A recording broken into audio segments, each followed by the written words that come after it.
Hi everyone, I wanted to make a brief video post that gave you some general feedback on the discussion board one post that you all just completed on Friday. And I have graded all of them, so you all have individualized specific feedback on your posts. So please make sure you go check that out. I'm going to be providing a high level of feedback for these posts because they're intricate, meaningful questions and I want to respond to you all, and I want to help cultivate kind of this learning experience. So it's one of the I'm very excited about that aspect of the class because I'm excited about the questions on those discussion boards. So please make sure you go see your feedback.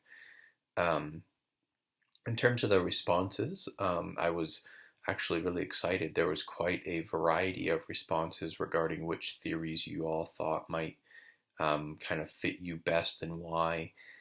We had a lot of people kind of see behavioral therapy or cognitive behavioral therapy or even psychoanalytic therapy at times. People took the integrationist approach at times too, or the eclectic approach. But there was a really good spread of different responses, so that was really fun to see and read about into why you thought that might be a good fit for you, which was great.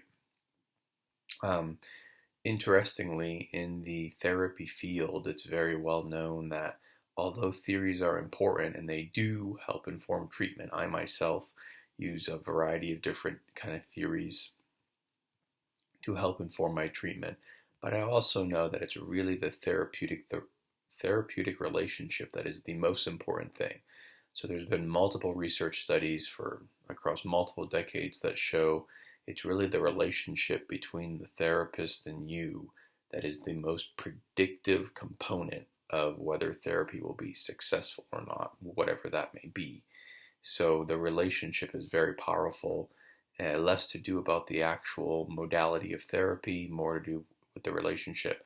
And you see this all the time. You see people who use these really kind of awesome, hot theories or therapies like EMDR and things like that, which is great. I'm not knocking those theories, but it doesn't work for everybody. And a lot of times part of it is the relationship that you have with your therapist is very important. And any kind of master level therapist will tell you that for sure. So, just to keep that in mind, in terms of just some things for people who maybe didn't get as high of grade as they wanted on their first discussion board posts, I'm going to really encourage you, as I did in, sorry, I got a text message on my computer. I'm going to really encourage you, as I did in your feedback to you, to please make sure you look at the discussion board rubric. It really goes through kind of what I'm looking for in terms of depth of response and things like that. I think probably some of you are used to doing kind of typical discussion boards where, you can kind of write about how you agree with someone and just kind of be supportive, and then it kind of ends after a few sentences. And that's nice, but I'm looking for something more here and a little bit more developed, a little bit more cultivated and seasoned. So please look at that rubric and please go over it. Please go back and look at the discussion board one posts. There's a lot of really great posts, a lot of really detailed, thoughtful, provocative types of posts so you can see great examples of your peers' posts and kind of use that as a guide in general.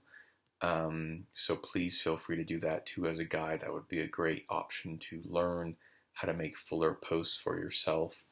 A lot of it just comes down to kind of rereading your posts and thinking, wow, maybe I could compare this to this, or share more about this, or share more about my observations or myself, or share more about the text and how that integrates with this, or just making them fuller and deeper and more enriched, or asking questions, or you don't have to be an expert on everything, but just being thoughtful and detailed and deep.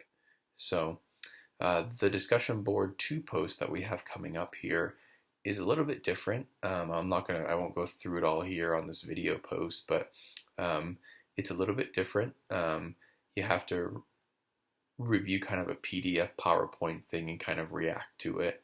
It's something that's actually really near and dear to me because it's about veterinarian medicine, and my wife is a veterinarian, so I'm very intertwined in that world. And next September, I'm speaking at a national veterinarian conference about mental health.